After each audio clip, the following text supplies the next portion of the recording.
Bonjour, je m'appelle Hugo Mercier-Villeneuve, je suis psychoéducateur au pavillon Jacques-Labrie où on reçoit des élèves en formation générale adulte. Je suis avec Émilie Ruel qui est enseignante d'anglais. Donc on est dans la classe un petit peu pour voir ce qu'Émilie fait avec ses élèves pour répondre aux besoins des élèves qui présentent un trouble de déficit de l'attention avec ou sans hyperactivité. Bonjour Émilie. Bonjour. Donc si tu peux me parler déjà peut-être un peu de la routine quand les élèves arrivent dans ta classe. Oui, bien quand ils rentrent, évidemment, je les salue. Puis au tableau, je mets toujours le menu de ce qu'on va faire aujourd'hui pour qu'ils savent à chaque période, pour qu'ils sachent à chaque période à quoi s'en tenir. Puis je vais aussi circuler entre les bureaux, ils vont s'asseoir, puis je vais leur demander où ton livre t'es rendu, où je vais toujours les aider à partir de leur période. Puis même durant les périodes, j'aime ça circuler pour justement pour se rendre où, puis quand ils ont la tête qui lève dans les airs, puis qu'ils partent, puis ils me voient apparaître, mais ça les aide ça les pousse à revenir à la tâche. Puis c'est pas mal. Tu me parlais même au plafond, tu as mis c'est des choses qu'ils ont fait eux-mêmes que tu mets dans la classe. Oui, tous les supports visuels, ceux qui ont choisi où les mettre. Moi, il y en a que j'ai fait puis que j'ai plastifié.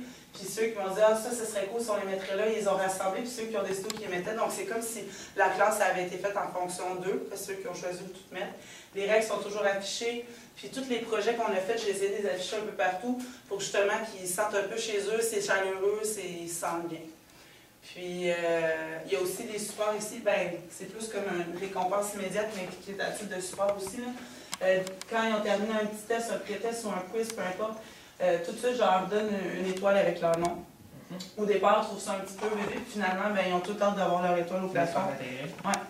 Puis, donc c'est pas mal ça. J'ai aussi des petits collants. Au départ, c'est une autre affaire qu'ils trouvent un peu bébé là. Finalement, ils veulent tous leurs collants parce que c'est dès que je me promène entre les bureaux puis je vois qu'ils ont terminé une page, je leur mets un petit collant. Puis des fois, ils me disent « Ah, j'ai fini ma page, mon petit collant. » que tu vois, c'est quelque chose. Ouais, c'est ça. OK. Tu fais la même chose, je pense, avec ton petit poisson Doris. Oui, Doris, c'est eux qui l'ont choisi, puis c'est eux qui ont choisi le nom. Doris, justement, quand ils ont terminé une page, ils ont terminé quelque chose où je vois que c'était beaucoup pour eux, ils ont travaillé fort, je mets Doris sur leur bureau, puis ils s'attachent à notre petit Doris. Puis ça sert aussi, quand on parle d'outils proprioceptifs, c'est peut-être pas la proprioception, mais quand ils ont de la difficulté à se concentrer ou tout ça, de mettre Doris sur leur bureau, on dirait que ça les calme, puis ça les permet justement de centrer peut-être sur quelque chose de moins stimulant que la lumière ou le bruit ou peu importe. Ça répond dans le fond à leurs besoins de stimulation, puis ils peuvent se concentrer sur leur travail. Oui, puis en même temps, c'est une récompense. OK. Donc, si je comprends bien, tu as vraiment organisé ta classe pour répondre à leurs besoins, parce qu'avec un TDAH, on sait qu'on a de la difficulté au niveau de l'organisation, de la planification, de se projeter dans le temps aussi, fait que l'espace-temps, des fois, c'est un peu difficile. Fait que tu as mis tout ça très visuel pour que ça capte leur attention, pour que justement, pour que leur inattention, leurs besoins à ce niveau-là soient comblés, avec des couleurs aussi un peu partout, qu'eux ont décidé où mettre, où placer chacun des items, des objets. Fait qu'ils se sentent aussi impliqués dans la classe, j'imagine. Ils sentent que c'est la leur aussi, ils veulent en prendre soin. C'est pour ça qu'on voit que c'est quand même assez propre également. Pour ce qui est de leur déficit d'attention, on parlait, mais avec ou sans hyperactivité, ceux qui ont de l'hyperactivité ont besoin de bouger. Tu as beaucoup d'outils proprioceptifs, on en parlait un petit peu, mais peux-tu nous en montrer un peu d'autres, voir comment ils les utilisent? Il y a le ballon suisse. En fait, ils s'assoient là-dessus au lieu de s'asseoir sur la chaise, puis ça leur permet de combler leurs besoins de bouger. Donc, ils bougent le bas, ils sont assis, puis ils peuvent gigoter un petit peu, puis en même temps, ça leur permet de bouger ici, mais ils pourront continuer à travailler.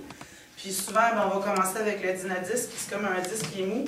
Quand ils sont assis dessus, ça les permet encore de bouger, mais aussi ça les force à rester droit puis à rester en position de travail. Puis c'est peut-être moins imposant qu'un ballon. Donc, si l'élève est gêné d'avoir à utiliser un outil comme ça, il peut commencer avec ça, puis éventuellement, selon le besoin, on peut aller avec le ballon. Ouais. Puis, sinon, il y a aussi des petites choses comme ça. C'est comme des petites balles anti-stress avec des billes dedans. Donc, ils peuvent jouer avec ça. Il y a aussi de la pâte à modeler.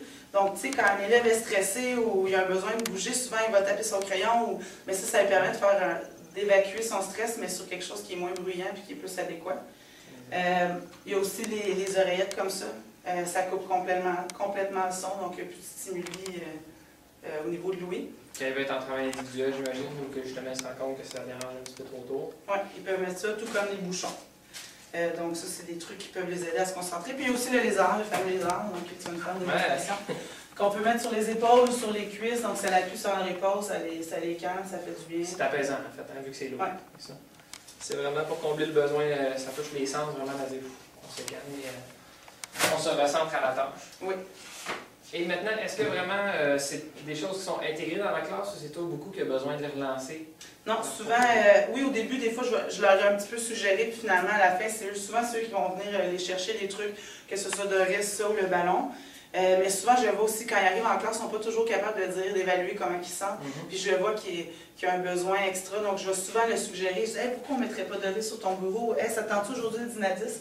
Je vais souvent aussi leur offrir, mais ça vient plus souvent d'eux autres que de moi maintenant. Au début, c'était peut-être plus nous qui l'imposaient, mais qui le suggéraient, mais maintenant, ça vient d'eux. Tout comme le reste de la classe, au départ, on sent que c'est comme une grosse tâche à faire, mais finalement, quand les élèves embarquent là-dedans, mais ceux qui le demandent, tu sais, j'ai même plus, des fois, je rentre en classe, puis je vais à mon bureau, rentrer la liste de présence, puis ils me disent, hey, t'es pas passé à mon bureau, tu sais, finalement, c'est eux qui le demandent au lieu que ce soit moi qui l'exige. Que ça rentre dans une routine. Exact, ça fait partie de la routine. Et dans le fond, leur besoin au niveau de l'attention est fait, leur attention est captée par tout ce que tu as, c'est du matériel pédagogique en plus en classe. Au niveau de l'organisation, c'est bien. Leur planification, ben, tu l'aides à les faire avec eux au tableau.